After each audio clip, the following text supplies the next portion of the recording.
I am really honored and humbled to step into this role. Note to self, you don't want to follow Terry as a speaker.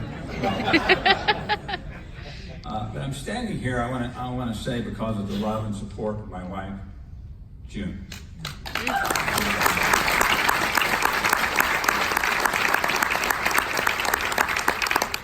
Now, we were married here in Stanford in June. Our wedding ceremony included a horse and buggy ride on June Road, and we stopped at the house of grandparents, Floyd and Ruth June, and I thought, what have I gotten myself into with this family? The buggy ride eventually took us around the world, and June courageously raised our 3 children while we served in communities in Africa, in Haiti, and various parts of the United States, and sometimes through extraordinary circumstances. So thank you, Ray and Gwen, who are here, for raising an amazing daughter with June, and pardon me for home movies time here, but thank you, Priya, Dawn, and fiance Sam, who are here tonight, and Trevor, our son in California, wherever California is. Thank you for your love and support. And all of you here, many friends are here tonight who have loved us, cared for us, picked us up for decades. For decades. And I just I'm just so honored that you're here tonight to be with us. And as Terry has said, as Mike has said, what a courageous and amazing staff every day. Every day. And the board, outstanding, dedicated, hardworking, faith-filled group of men and women. It's very rare to have a conservative group of people who are bold at the same time. And that's what this board is. It's really, really exciting. And I'm deeply grateful to Terry and his thoughtful mentorship during this last year. It's been a great privilege to serve under Terry and just to watch how he lives this hope that he was describing so well tonight. So, you'll see on your program, there's this little symbol. So take a note of that little symbol. There's a question at the end. The Gospel of Luke records that very early in his public ministry, Jesus returned to his hometown of Nazareth. And on the Sabbath, he goes to the synagogue, as was the custom, and he's handed the scroll. They didn't have books back then. He's handed the scroll of Isaiah. And it would have been 10 or 12 feet long. And so he takes the time to unroll the scroll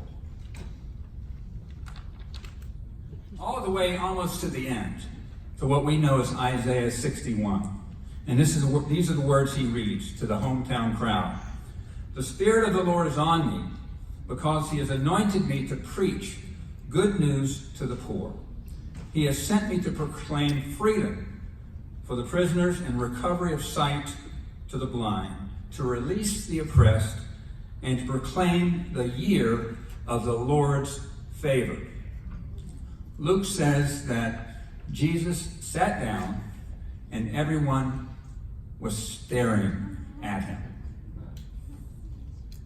And then he says this astonishing statement. Today, this scripture is fulfilled in your hearing. What? Isaiah wrote these words that Jesus had just quoted when the people of Israel were crushed in exile without their land and without hope. Isaiah was saying that the Anointed One would come to announce the year of the Lord's favor. What does that phrase mean? All the listeners in the synagogue in Nazareth would know what that phrase meant.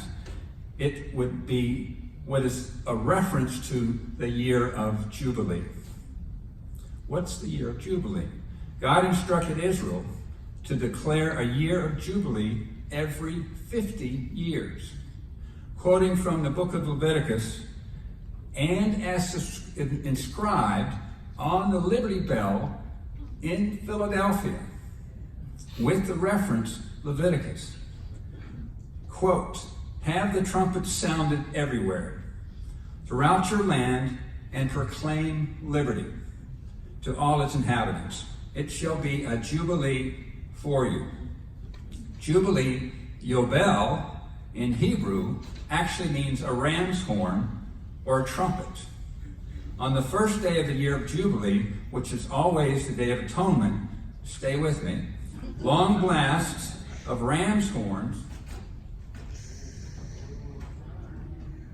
just like this one, long blasts of ram's horns would resound in every village, declaring, all debts are completely forgiven. All slaves and prisoners are released. All parcels of land are now returned to their original owners. Yes, I tried to blow it and it sounds terrible. I'm hoping that David, the gentleman that just played the saxophone, maybe after we'll get him to play this thing. But the Israelites were instructed to take a full year to celebrate this new beginning. A genuine restart from the severe consequences of bad choices or unavoidable misfortune. Imagine a national game of Monopoly where the entire board gets cleared off. Isaiah prophesied that a permanent jubilee was coming. Jesus tells his hometown friends and family and all of us, through his coming as the anointed one, a permanent jubilee is now established. Every day at the mission, and those entities like the mission around the world that are serving the oppressed and poor, every day it's a blowing of the Yobel. It's a blowing of the Jubilee trumpet, declaring that the year of the Lord's favor is here now. At the mission, as we've been discussing tonight, men and women with devastated lives are invited on a journey. This is the journey to become saved, sober, stable, skilled, secure, settled, and serving. Big words. It is a very difficult journey. One of the most precious things for me, even in the 13, 14 months with the mission, is to see people desperate and hopeless begin to transform. They begin to dream again. It's the most beautiful thing to watch a person start to dream again and to restart their lives. Greater things are yet to come. With the purchase of the 60,000 square foot building, Terry, I'm always correcting Terry, 62, 60, 62. With the purchase of the 60,000 square foot building, we've stepped out in faith. And believe you me, as the chief financial officer prior to taking this role, I know how much we have stepped out in faith. To the penny. So why have we done this? As you'll see in a video in a few minutes, to more than double our space, to transform lives from the inside out, to expand our shelter and programming capacity from about 120 to 250 beds, and to grow our feeding program. To grow our feeding program, again, another correction, to not only 10,000 meals a week, 10,000 meals a week, to a projected 20,000 meals a week.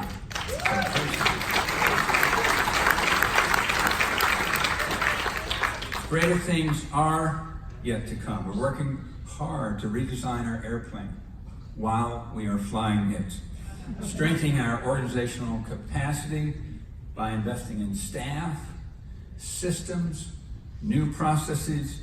We're redesigning our volunteer platform to extend what we call radical hospitality to our program participants and surprise to our volunteers as well. So we're really, really excited about this. So my heartfelt thanks to everyone here tonight, staff, board members, volunteers, church partners, other partners, bankers, donors, and praying friends. You are the mission. You are the mission. A wonderful team that together blows the Jubilee trumpet of liberty to those who are crushed and without hope in Fairfield County and beyond. Last night, I actually attended a Yom Kippur Day of Atonement service, where blasts of ram's trumpets celebrated a new start, a new year beginning for the Jewish people. I look forward to serving alongside each of you in this new start of the mission. Working together, I have no doubt that greater things are yet to come for the mission. God bless you.